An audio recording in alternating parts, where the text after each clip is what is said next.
Happy end of the week. My name is Adam. Welcome into the Mike Farrell Sports Show. As always, this would be silly if Mike Farrell wasn't with me, and he is. Mike, what's going on, my friend?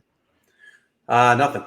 We got coaches to talk about, which is fun, and we got weekend games to talk about too. So let's dive into. Let's dive into Brian Kelly first because he's already had it out with reporters. Yeah, and he's 0-1, and everybody wants him gone. Is that what I'm hearing? maybe we'll get into that in a moment. Again, do us a few favors. Subscribe on your podcast player on the Believe Podcast Network. If you're watching on YouTube, I don't blame you. We're two fairly good-looking individuals. I don't blame you for wanting to see some eye candy on YouTube. But while you're there, subscribe as well. It's not going to hurt you. And then bookmark MikeFarrellSports.com. A lot of good content going up there. Mike's obviously got a new partnership, a new look and feel of the site. You're going to love it. And one of the things on the site, you just referenced it, Mike, is a new piece you have today, Brian Kelly, and the 5 things working against him as he takes over as LSU coach. We posted the clip from the show on Monday early this week where you kind of posit that Brian Kelly looked a little checked out in that FSU game. I'm sure that got some reaction. That got you to the keyboard. What are your thoughts on Brian Kelly? He's making some friends down there already. I did my full ride appearance with Rick Nohazel and Chris Childers. I think it was yesterday. Yeah, Wednesday. And they thought he was animated, and I was like, "No, I didn't see him animated. I mean, I didn't see the red face Brian Kelly that I expected to see, but they saw that. They saw a very angry human being. But with so much going wrong from a coaching perspective, muff punts, blocked extra points, senseless penalties. I just thought he would be a little bit more checked in. So it made me think, when he was hired, I thought these things would work against him. And he already had a little tiff with the media, and that's my number 4 thing. But here are the 5 things working against him where I don't think this is going to be a match. And again, 0-1, it sounds ridiculous to say that, but I would have said this when he was hired, simply because when Charlie Strong was hired at Texas, I didn't think it was a cultural fit. Southeast guy, trying to put on a 10-gallon hat and recruit in Texas, just not a fit. And Kelly, being a Massachusetts guy, a mass hole, as we call them up here. There we go. Coaching, every coaching job is up north, and going down to Louisiana as an outsider. So the culture is the first thing. Les Miles was born in Ohio. Nick Saban came from Michigan State. It can be done, but Les Miles coached at Oklahoma State, and Nick Saban is Nick Saban. So I don't think Kelly is Nick Saban. He's a very good coach. But being a New Englander down there, it's going to be tough to fit in. He's trying, and we're going to get to that a little bit in a second. Maybe you can take me inside for a second. Was he their first choice? Because to your point, it looks like a really odd fit. Was he what number choice on the list did Scott Woodward get to? He was like, what, Brian Kelly? They wanted Lincoln Riley. They wanted Mel Tucker. I mean, those were the 2 big names they wanted. And again, Lincoln Riley, coaching in Oklahoma, there's a segue there. Mel Tucker, little bit of a segue because he coached at Georgia, and he's got ties to the SEC.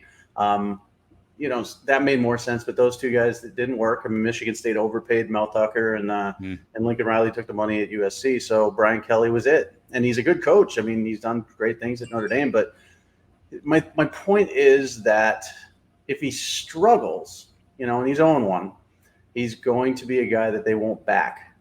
Fake accents, recruiting videos, whatever embarrassing things he wants to do to try to fit in that he's done. Wait, hold on. That accent was fake? That was a fake accent. What? Yep. And now you tell me. The dancing recruiting video was embarrassing. I don't know if you knew that. I think everybody knew that. That kid didn't even sign with LSU. Do I have that right? Yeah, that's correct. He didn't. Yeah. But, embarrass yourself anyways. That's what you do in college football anyways. Jim Harbaugh's climbing trees and blah, blah, blah. But he's trying too hard to fit in. It's definitely this, round hole, square peg type of situation. Roster management is going to be an issue because at Notre Dame, especially, 40-year decisions. That's all everybody talked about, academics, all this stuff. LSU is a 3-year decision, and we want to go pro for the most part. Not every kid, but mostly that situation. Keishon Booty's antics wouldn't have happened at Notre Dame. Just that I don't believe that's part of the culture there, and it is at LSU. You get guys transferring. You get guys mailing it in. Derek Stingley mailed it in for his last 2 years. Elias Ricks transfers. great players come in there, easy to recruit, not easy to keep them happy. The portal, part of that's my third reason. They lost a lot in the portal. And I think with his coaching style, he's a guy who doesn't take a lot of garbage and he throws kids under the bus, as we've already seen this season.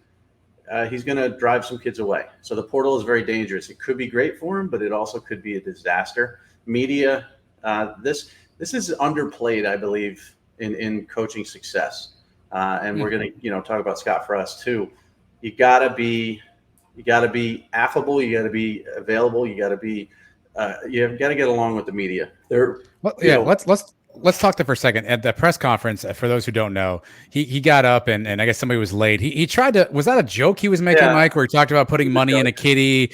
We're all going to party. It didn't come across as a joke, I don't think, if you don't know Brian Kelly. He's not a funny human being. Remember the joke about executing his players? Yes. That whole, I think it was the coach of the Tampa Bay Buccaneers. John McKay or Jim McKay line. What do you think about your team execution? I'm all in favor of it. Yeah. Very funny, right? I bet it was. In 1976, it was funny. Well, and the way Brian Kelly tries to portray himself as humorous comes off like, a fart in church. It's horrible. It's really just doesn't work out well. So that was kind of a joke. And the guy came back at him. He can get rattled. He can get upset easily. He's not a guy that does well in the media. He's handled Notre Dame well, but there were some talks of, Brian Kelly this, Brian Kelly that, and everything was scrutinized, and he just doesn't handle himself well. If they struggle, he's not going to go out there like Ed Orgeron where you can't understand every other word, and he's just a Louisiana guy, and he bleeds Baton Rouge and LSU. Brian Kelly's not that. And then the last one is his stubbornness. We know how stubborn he is when it comes to recruiting, when it comes to quarterback development. LSU is going to recruit well, but he's already taken a few guys in the Midwest.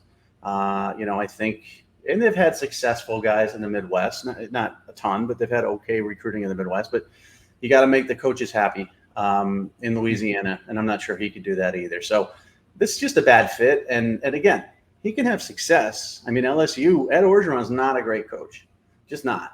And he went undefeated and put together one of the best teams of all time. If you have the talent and everything comes together, you can be successful. But Brian Kelly, so far, I think these 5 things are going to start to work against him even more. How quickly? When does the seats get warm for Brian Kelly? How much of a leash does he have?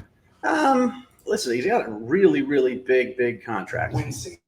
Guaranteed contract too. They just paid out Ed Orgeron, who's just the man, who was telling that story. By the way, that interview he did where he said, "When do you want me to leave and what door do you want me out of?" was fantastic. Yeah, $17 million. When do you want me to leave? What door? That was great. But they just paid him out. LSU has Southern this weekend, and obviously they're going to win that football game. And then you look at their schedule. Mississippi State, New Mexico, Auburn, all winnable football games. I think if he goes 6-6 this season, people are going to be upset. And remember, this is a team that was down to under 50 players on their roster, scholarship-wise, because of defections and all this other stuff, early NFL entries. I think it's year 2 where we're going to look at it. If he's 6-6 again, or God forbid lower, that's where people are going to be like, this just isn't working. This is just a fit. And we're in an impatient world where you really don't get a whole long time to be successful. So I would say, next season, depending on how this season goes, he'll be on a warm seat. Well, predict this year. Like where's he at this year? What does he need? What's the threshold he's got to get to? Do you think where he's gets safe? I got him 4-1, 4-2, 4-3, 4-4, 4-5. See, I got him losing like 4 games in a row.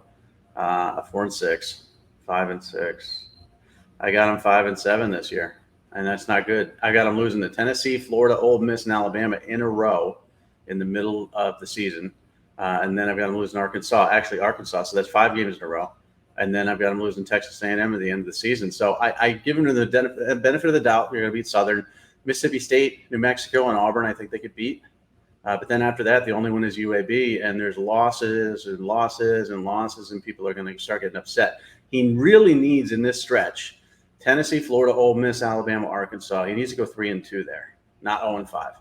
But that's 3 very difficult victories. And they are at, Arkansas, they're at Florida. They got 3 at home, but those 3 are home or Alabama's going to kill them. I don't know. I just 5-7. Can he of your list of 5 things?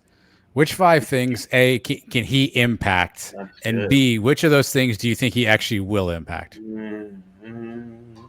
I mean, stubbornness, right? He could potentially change that, right? I don't think he can change that. I don't think he can. He's been doing it for so long, and he's been so successful doing it that he's going to stick to it.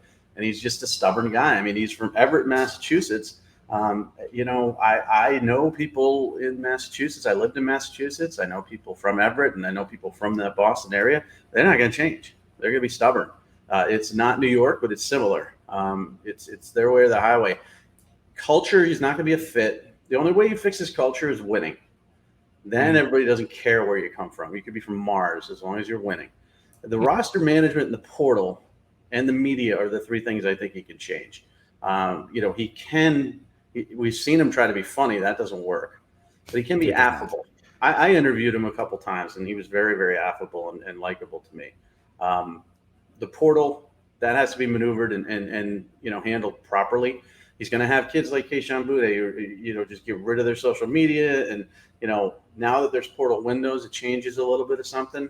But, if Kayshon Boutte's a freshman, he could go in the portal in December and you could lose your best player. That's just the way it is. Now he's going off to the NFL. And then roster management, that's going to be key as well. So those 2 things, roster management and the portal, are the most important thing to me.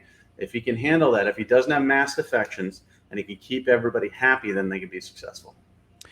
What does it tell you? I mean, typically, especially when you cover a college team, those coaches are revered as gods, right? Typically, medias are a little bit nicer. What does it tell you, like press conference 2 of the season, and the media is not afraid to snipe back at him? Is that instructive of the reputation he's built or the rapport he hasn't built so far yet with the local media? Yeah, I think it's indicative of the fact that he's an outsider. And again, Nick Saban was an outsider. And at that time, he hadn't won any national titles. But I think LSU media they've been through Les Miles and Ed Orgeron and Nick Saban. It's no longer, media members become as successful and cocky as the team around them. And 2019 sort of made the media members of Louisiana a little bit more, I guess, a little bit more bravado there. And 2019 really did a lot for this program, but it also set the bar so high that the media members can now scrutinize 1 game in. So I think it's just the fact that he's an outsider. Like Ed Orgeron, he got criticized, but he was one of them. He was a Louisiana guy. I mean, it's just the way it is. Like if you meet somebody, I used to, go to football camps in the South as a guy who lived in New England all my life, and people weren't mean to me, but they didn't embrace me and accept me until it took time and time again for me to come down there. And then they became accepting of me. It's just the way it is. If you meet somebody that, you're from my home state, there's just a bond there that doesn't exist if you're from, if I'm in Connecticut and you're from Wisconsin. Like, it's just not the same. From one coach to another, then that's 5 reasons that maybe Brian Kelly has some obstacles in front of him. 5 reasons Scott Frost has basically an unemployment line in front of him, according to you, Mike. Again, on MikeFarrellSports.com. Obviously, Frost 1-1 in the season, head scratching loss to Northwestern. Ekes one out against North Dakota, not North Dakota State, but North Dakota. And obviously an easier one this weekend, and then comes a murderer's row at some point down the road there, Mike. Scott Frost going to get fired, according to you. Give me 5 reasons why. Yeah. And I love Nebraska fans. They are just like, man, they're just finding Nemo. They're like Dory, they're a little bit scattered. But they're always looking for the positive. They're always happy, but they forget things so quickly, And so I put this out originally after the Northwestern game, and then we transitioned over to Sports Illustrated, and the article got lost. And it just, that's part of the switch and change of admins and stuff. And I'm like, this is a pretty good article. as far as the 5 coaching candidates and the 5 coaching reasons why he has been successful. I'm gonna pop it up again, but it was after the North Dakota game, and Nebraska fans were all upset. They're like, well, the guy just won. He won a game. I'm like, no. He's 16-30. This is the worst 4-year stretch in Nebraska football in 60 years. North Dakota win doesn't change any of this narrative. And there's 5 reasons why he has been successful. Tight coaching. He's always been a tight coach. And by that, I mean, he's not a guy who goes out to win games. So then he tries to overcompensate for that with an onside kick against Northwestern. It's a disaster. They lose, and they were up 11 points and lose the game. Loyalty. He's just too loyal. Eric Shenander is a great person. I like him as a human being. He worked for Frost at UCF as a defensive corner. Supposed to bring the black shirts back. The defense is not scary. The black shirts are not back. They made Ryan Olinsky look great. They continue to underachieve, but he will not get rid of that guy, period. Physical play, they have not been a physical football team, and I think that's why he said the dumb thing about 15 to 20 vomits per practice, because he knows everybody is telling him this Nebraska football team is soft, and they get pushed around by Iowa and Wisconsin and others in their own division, and they just showed that. Northwestern kind of knocked them around. Adrian Martinez, he stuck with him. He was a freshman, then he regressed, stuck with him. He was his prize recruit, and he just never developed him, and that's an issue. So you could throw that under quarterback development, and then media stupidity again. You were talking about the guy who showed up at the Big Ten, let there be like a 40-second awkward silence, showed no enthusiasm whatsoever about being there or Nebraska football. And I was okay with that because I thought, okay, there's no point promising you're going to go from 3-9 to 10-2 or whatever. You show it on the field, and then they come out and they show it on the field and they lose. So I'm like, okay, well, I want one thing. If you're not going to show it on the field, at least lie to me at Big Ten Media Day and tell me you're going to be good. He didn't do either of that. And then, the vomit thing, throwing Mark Whipple under the bus. These things you just can't do. People are going to scrutinize it. And honestly, so LSU under Brian Kelly has become a national joke because of the lack of fit. Brian Kelly with the accent, Brian Kelly with the video. That's the joke. And Nebraska has honestly become a national joke too with Scott Frost and his inability to win and his demeanor and dumb things he says in the media. And it's all come back to bite him. This is right in my wheelhouse, Mike. So here's a couple of things about Scott Frost I think people need to understand. He obviously spent 2 years at UCF where I cover specifically. The recruiting aspect of Florida is fantastic, right? He has recruits in his backyard. When he got to UCF, first of all, he gets a lot of credit for UCF's undefeated season. There's a handful of those guys that George O'Leary actually had on the team that he took over with, and Frost kind of made them better. But he had a fertile recruiting ground. We talked to so many players on my show, and they tell me all the time, I got to play in the Oregon offense without having to go to Oregon. And that's what kept them in Florida. That's what kept them there and around that. I think he was able to mask some of his coaching deficiencies because he had such talented kids around him. People forget he was a 2-year head coach at UCF, his first 2 years as a head coach, and went to Nebraska. I don't think he brought that offense. A fun stat that we learned, we had Mackenzie Milton on the show a while back. And Mackenzie Milton told us in that 2017 season, they did not run the same play out of the same sets twice that season. And you saw an offensive genius, offensive guy, and he got to Nebraska, and that's just gone away for some reason. And I don't know what that is. I think it's the recruiting element that's a big part of it. He's not getting those Florida kids. We used to, trust me, at UCF, we monitored that because we'd go, hey, we're in a battle with Nebraska. Let's see if we win this kid. And he used to win those first early contests, and we'd be like, crap, here we go. And literally a year later, those kids are all back in the portal, back coming to Florida because they don't want to live in the cold. He can't recruit that athlete out there. In Florida, California, Texas, you can go in that Oregon offense and stay in the warm. Nebraska's not pulling that off, man. And I think that's the element of it is I think people thought he was a great coach, and maybe he will be, but I think the teams and the athletes made him look a lot better. You strip that down, and this is the Scott Frost that you have. Yeah, and the thing about it is the cold is okay if you're, 11-1, or going to the playoff like Michigan, or fighting for a national championship. If you're 3-9, the cold is miserable, especially from the Southeast. So you can't be happy there losing. But I didn't put recruiting in here simply for the reason I don't think Nebraska needs a great recruiter. I think they need a great coach. they're not going to get 4 and 5 star guys. You know, their roster is going to have at most maybe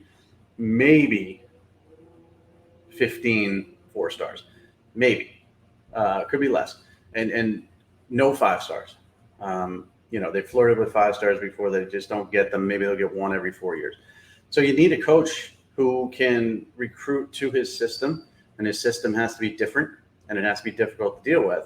His system isn't different. It's not difficult to deal with, and he hasn't recruited to that system, you know, a la Rich Rodriguez at West Virginia, or some of the other guys who won with 3 stars. He's just not doing that. So, you know, I think a really, really good football coach who gets 3 stars and coaches them up to be 4s is what's needed here. He had a lot of advantages in Florida to recruit. I get that. He inherited a pretty talented roster. But I didn't put recruiting on here simply because I thought he was good enough coach to win with the 3 stars, like Wisconsin does, like Iowa does. I mean, those guys, they're used to it. They do it all the time. Well, I think that's the myth is I think he got, you know, put on this mantle as a fantastic coach after he goes 13-0 at UCF. People don't recognize that next year Josh Heupel came in, basically went undefeated regular season, lost 1 game to LSU. I think that little run was more about the players than the coach. I think that's what Scott Frost is being figured out to be now. Is he's probably a decent coach, but he's probably a coach that belongs at an FIU, at a smaller school someplace where, you know, he has a little bit less stress, pressure, and whatever you want to call it on him. Because I think he got to hide for 2 years at UCF, knowing who he was, until all of a sudden they look up and we're 7-0 in 2017. They're like, oh, look at this Frost guy, look at that. But I'm curious to see what his next move is. Does he go back to offensive coordinator? Does Chip Kelly give him a call? Obviously, he's from the Chip Kelly tree. You know, does he head back to UCLA and coordinate offense? Does he take some time off? I'm curious to see what his next move is, and if at all he's able to rehab himself from that. Probably coordinator.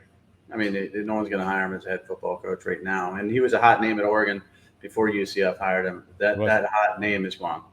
No one's going to hire him, but he's got a lot of money to count, so he'll be okay. He'll drop back down to coordinator, or maybe go off to the NFL and make more money. Well, another guy who's going to be okay and is going to make a lot of money is Dabo Swinney. He got paid. Mike, I know we've talked about coaches' contracts the last couple of shows. Dabo, we can, if you're on the internet right now, go ahead and cancel that GoFundMe for Dabo. I think he's going to be okay. Yeah, and a lot of people were like, he's not worth it, which was funny because, you know, oh, you're paying for the past. You're paying for his 2 national championships. But last year, look at them. Well, they won 10 games last year, and guess what? They haven't won less than 10 games in a decade, and that's just – he's a great coach. He's perfect for them. That Carolina job is going to be open. Matt Rule's not going to make it this season. They flirted with him before Matt Rule. I think this is the administration saying these NFL jobs are going to come open. This is not a fun college football world. You know, Dabo doesn't like NIL. Dabo doesn't like the transfer portal. There's a lot of non-fun things for coaches to deal with. We better pay this guy and pay him well. And they did, and he absolutely deserves it. So, you know, they overpaid for Mel Tucker. They overpaid for Jimbo Fisher. They overpaid for Brian Kelly. You know, the 2 most recent big signings, Nick Saban and Dabo Swinney, you could make an argument they're underpaid or being paid exactly what they deserve. Well, wasn't the hot rumor always that Dabo would be in line for Alabama? Yeah, it was the hot rumor because he played there and all that stuff. It was never really, from what I know and from what people I've spoken to, it was never really an option that he was going to succeed Saban. He's not an idiot.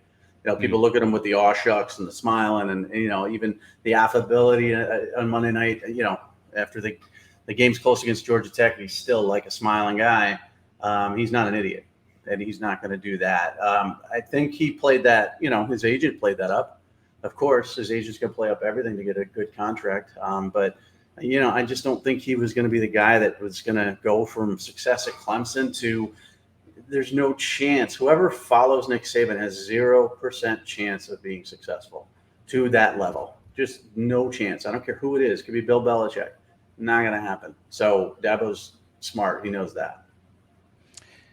I think, you know, being lost in this too is Dabo's replacing both coordinators, right? I think this is an interesting coaching year. I'm curious to see how he, how he moves. Obviously, Brent Venables in Oklahoma, Tony Elliott now at Virginia, and so I'm curious to see how that plays out, because obviously, he had that tight knit coaching group. You saw Jeff Scott leak out to USF, but now he's lost his other two coordinators. I'm curious to see how he responds. Obviously, he's got a great staff. I'm sure he's got great coaches around him, but this is an interesting year for me. That's why I was curious of the timing of it. If you had told me in the off season this happened, I might buy that more. I was curious of the timing after 1 week. And I assume this has been in the works for a while. I assume his agent would wake up on Tuesday. It was like, hey, by the way, do you want to give Dabo any money? I'm sure this has been in the works for a while. Yeah, but I thought the timing was interesting. Yeah, and I don't really think there's any strategy to the timing. He promoted 2 coaches from within, and that's another thing he's criticized about. He's very loyal to his staff, and he talks about the transfer portal being in this locker room and a lot of antiquated things, but it doesn't matter. And people say this contract is a bad one because Dabo won't adapt to college football. And so in 5 years, he's going to be left so far behind those that do embrace the portal and embrace NIL.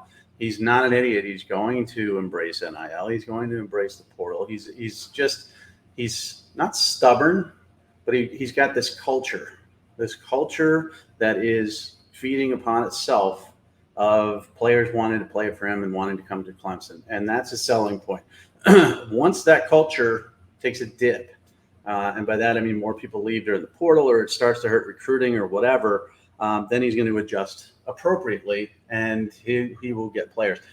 I think Clemson's in great shape. I think they're going to be the king of the ACC for a very long time. I think Miami's probably the biggest threat to them, but they're like 2 or 3 years away from making noise with Mario Cristobal. And it's funny, that division, Florida State pulls out a victory against LSU, and you're like, okay, maybe they can come back. And then Louisville loses to Syracuse. BC loses to Rutgers. It's like, who's ever going to challenge him? I know Wake Forest made it last year, but that's a blip.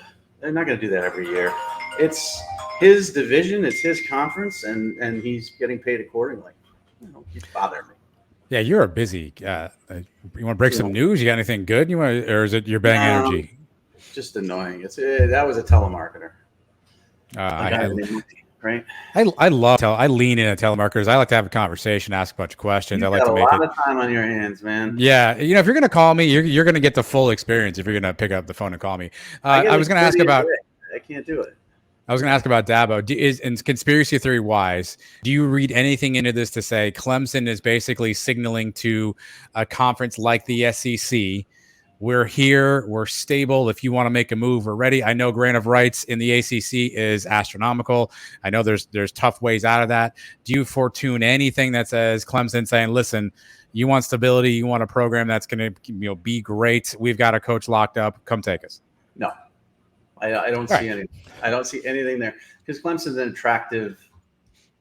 First of all, the SEC would love to pair Clemson with South Carolina and own that state and have that natural rivalry. I mean, they and the Big Ten would love Clemson. Everybody would love Clemson. The grant of rights is what holds them back. But no, I mean, let's say Dabo decided to go off the NFL and take the Carolina job. They would hire somebody, a big name, with the salary they're willing to pay, and they would still be able to sell stability. So I don't think it has anything to do with conference realignment. I'm curious to see how successful he would be in the SEC, but I don't think we're going to see that. I don't think we have to worry about that. The SEC, and this is the other thing too, people don't understand is like the SEC has, expanded with Texas and Oklahoma, and everybody had to vote on that and say yes. And it's because of the astronomical amount of money that they can bring in, but also you have to share it now with 2 other teams. And so expansion isn't that easy in the SEC moving forward because everybody's got to vote on this and say, all right, do we want to give up another percentage of the pie to these teams coming in? Texas and Oklahoma made sense, but maybe some of these others don't. And the Big Ten as well. I mean, I've heard Ohio State doesn't want expansion anymore. They agreed to USC and UCLA. And of course, they're not going to leave those teams out on an island, but they don't want to split the money anymore. And why would they? They're the kings of the Big Ten. And to have a UCLA team, which can't even get like 17,000 people in the stands for their freaking opener, or to have a Rutgers or Maryland, reaping the benefits of your hard work, I don't think they want to add any more teams to do that. So I think expansion is going to be Big 12, Pac 12, and that's kind of it. for now. Well, plenty happening off the field, Mike. Luckily, there's some stuff that's going to happen on the field this week, and we have a pretty sneaky, decent slate of week 2 games. This is always those interesting lull weeks where you get that week 1 jolt of energy, and then week 2, week 3, you're like, we're waiting for conference play. Some sneaky games this week, including Nick Saban traveling up to Austin with his Alabama Crimson Tide to face his old friend Steve Sarkisian. And the Longhorns, turns out the Alabama band won't be going along, but at least hopefully Alabama football players will be going along, Mike. Yeah. Give me your read on this one. Is there anything that you can do to convince me this won't be an Alabama blowout? No. The only thing I could convince you of is, I thought Ohio State would be a blowout. And they were at home. And Notre Dame hung in there, and that was the talk of the whole game. It's like, oh, Notre Dame's hanging around. Even when they were leading, Notre Dame was hanging around. So we knew they would lose, but they covered the 17. Is the intrigue here. And Texas is not Notre Dame. Can they cover the 20 and keep this within 3 touchdowns? Most people don't think they will. I can't really see any possibility of them hanging in this game. Nick Saban loves Sark. He loves a lot of his former coaches, but he's also going to make this a statement game. You're coming in the SEC. We're recruiting against you in the state of Texas for some kids. I'm going to beat you by 50 if I can. So there's no way this is a close game. What should Texas fans take out of this contest? Just take your whooping and go home? Is this a referendum on Sark and sort of where he's at? Or is this just, look, man, you have Alabama, deal with it? Well, you hope you stay in the game. You hope you're in the game in the third quarter. You hope you give Alabama a little bit of trouble. You hope to see some signs of life. And there are signs of life on offense. I mean, Quinn Ewers is a dynamic talent. Bijan Robinson is dynamic. Mm-hmm. Xavier Worthy, Jatavian Sanders, they've got guys. You hope the defense can hang in there against a really, really explosive offense that just toys with people. So your hope as a Texas fan is that this becomes, a 2-score game. Maybe you lose by 10 and you take this as momentum, going into the rest of the season. Oklahoma game is week 4, take this as a litmus. What you hope doesn't happen as a Texas fan is that it's an astronomical embarrassment because let's say it's 55-3 or something crazy. And I don't think that will be the case, but let's say it is. Then you've got questions. Then you've got questions not only from fans, but you've got questions from boosters. You've got questions from Arch Manning and his people saying, what the hell did I just see?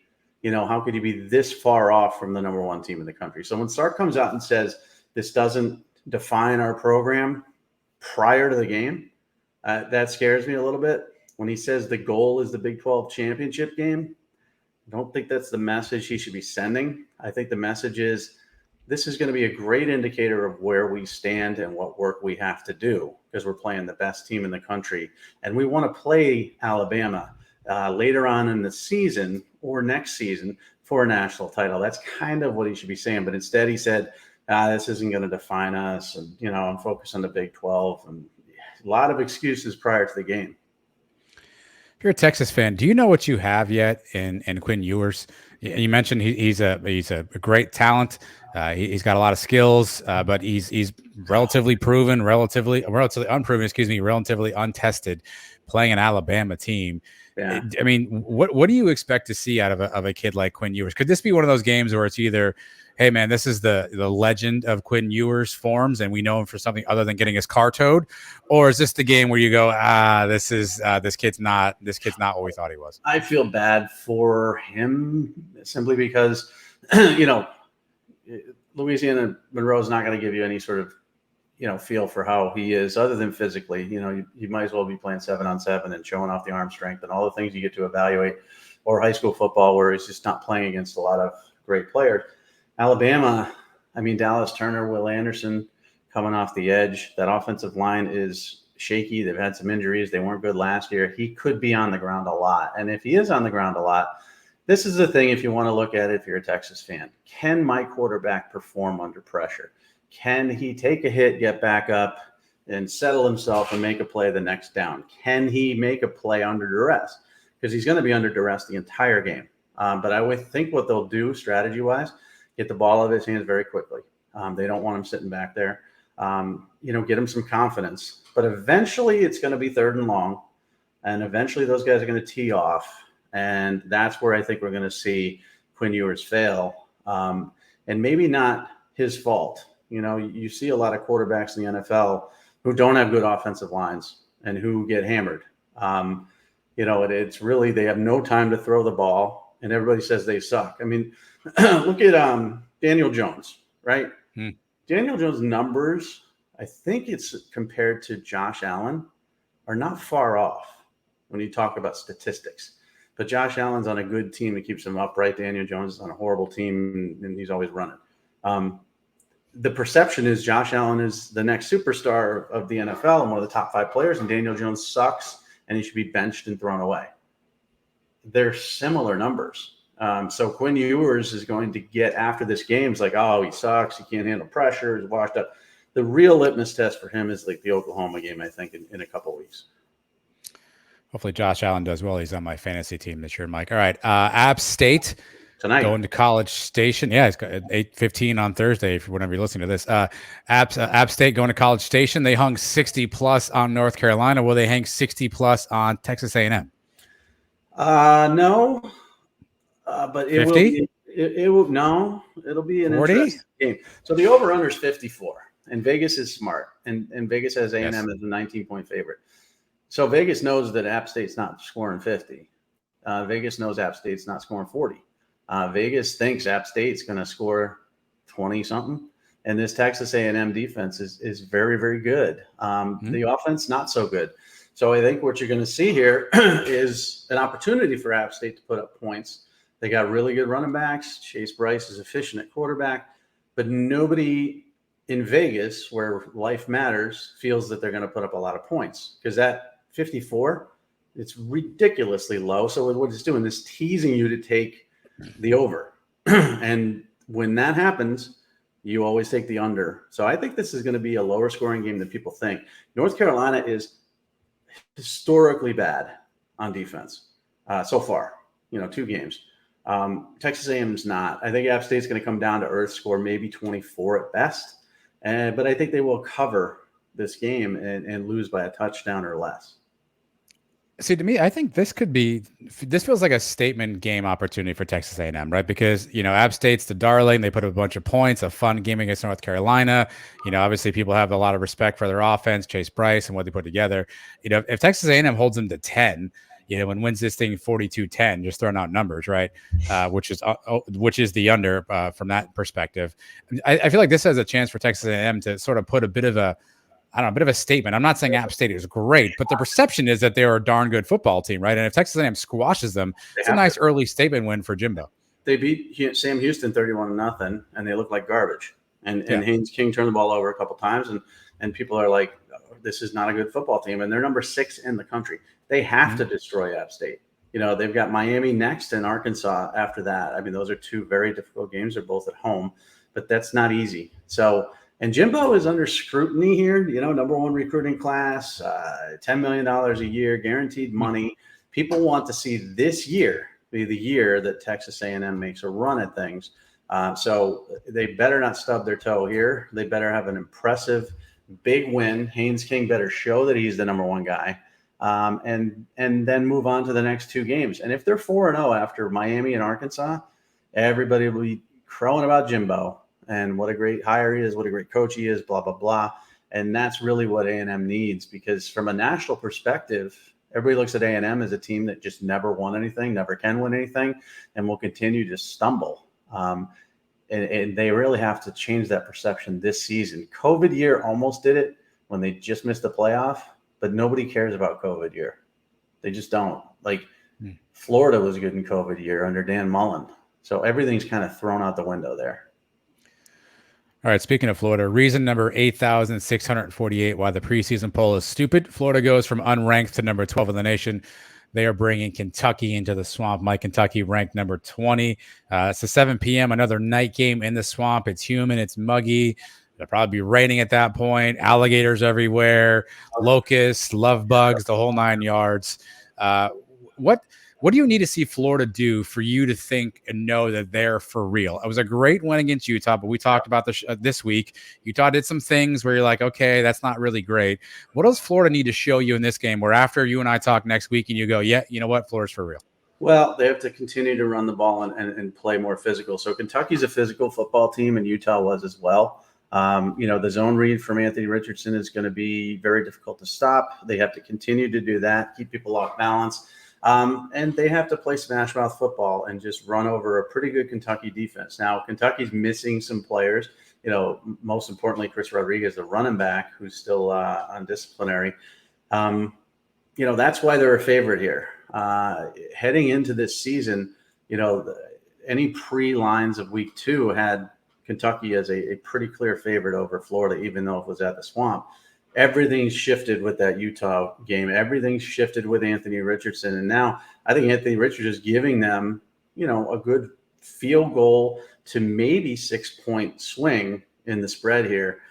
They've got to run. They've got to be powerful. They got to play physical because Kentucky's going to line it up, and that's what they're going to do. Will Levis is overlooked here a little bit, but this is a matchup of two guys that the NFL absolutely loves. Will Levis and his arm, Anthony Richardson and his physical 6'4", 230-pound athleticism. But this is a big game for Florida, and it sounds stupid. Brian Kelly, 5 reasons why he's not going to succeed after one game. Big game for Florida and Billy Napier's second game. And the reason I say it's big is because it's against a ranked opponent. It's at home. Yep. It's an in-division opponent. Yep. And if you lose it, you take a step back, and then everybody starts talking about, well, Cam Rising threw that pick in the end zone, and that was a bad decision. And, well, Florida's going to be Florida, and here we go again with McElwain. And this loss could undo all the good from the week prior.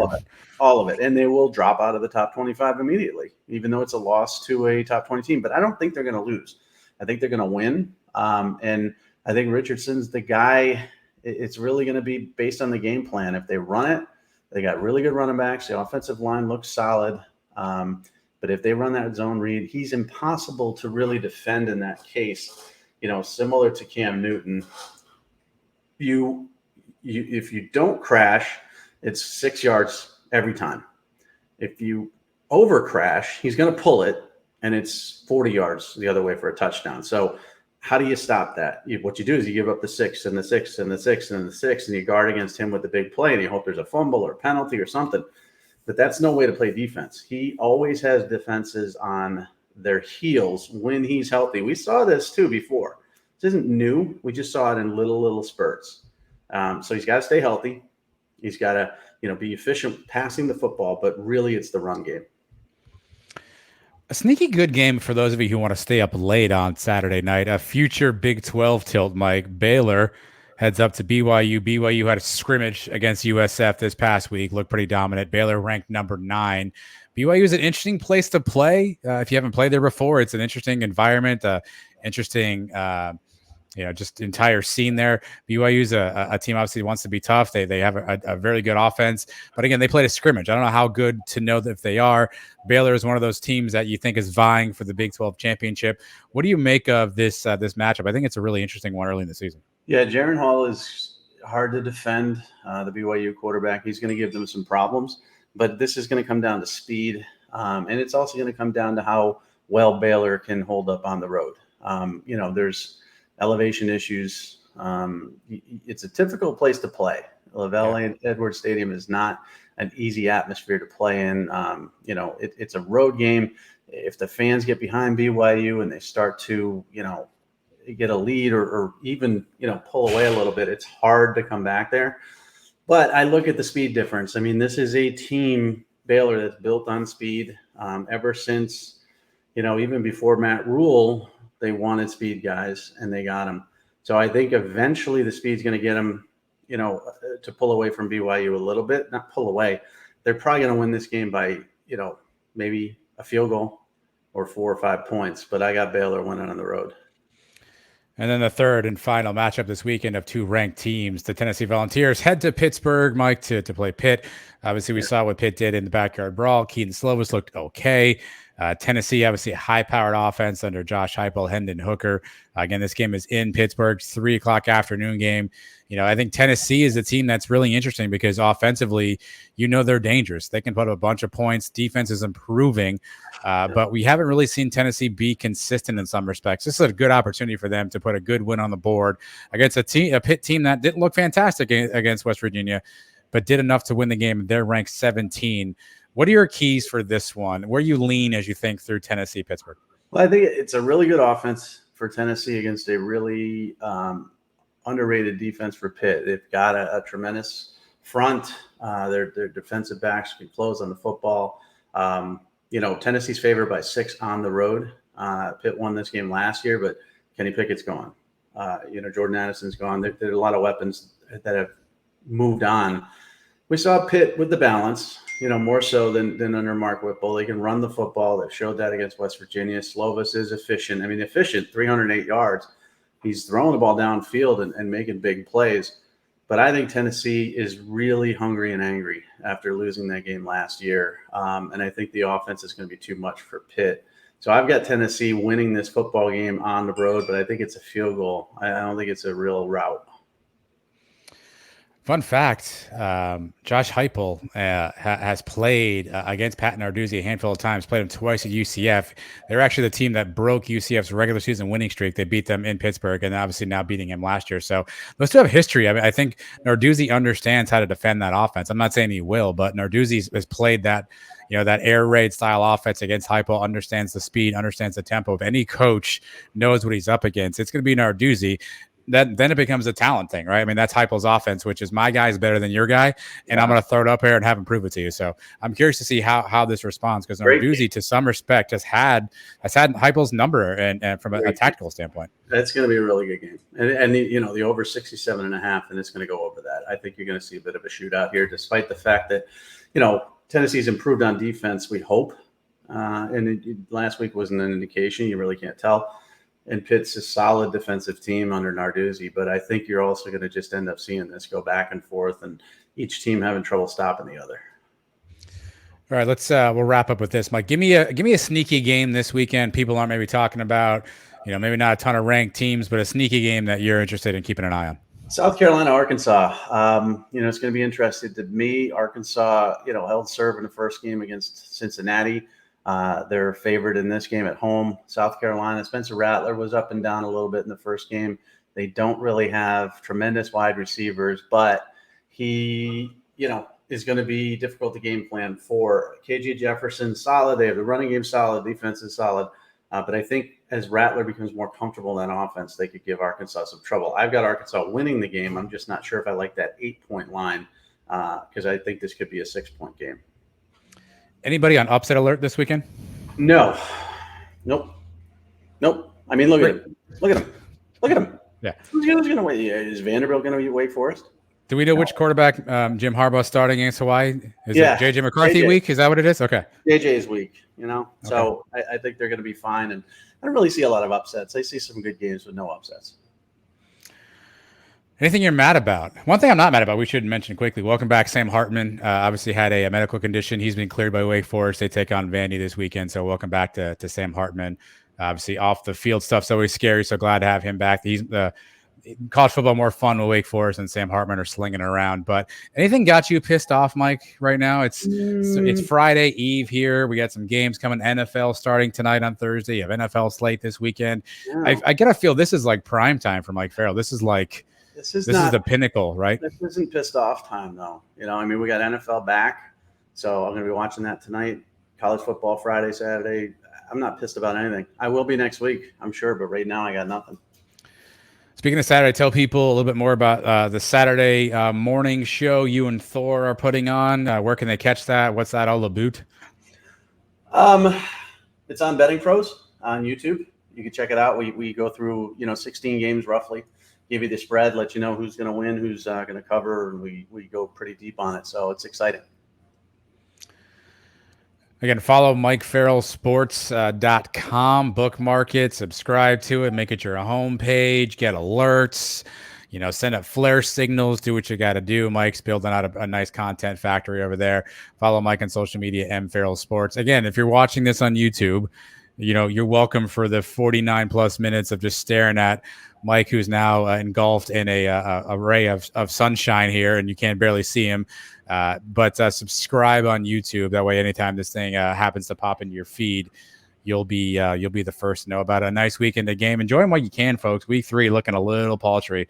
Looking ahead. Don't see a ton of matchups I'm loving there. Maybe Miami, Texas A&M. But so enjoy week 2 while you got it. We'll be back sometime early next week, I'm sure, if Mike and I can figure out how to work together and get everything situated to recap the week that was. But until then, enjoy the weekend, friends. Go football. We'll talk soon. Take care.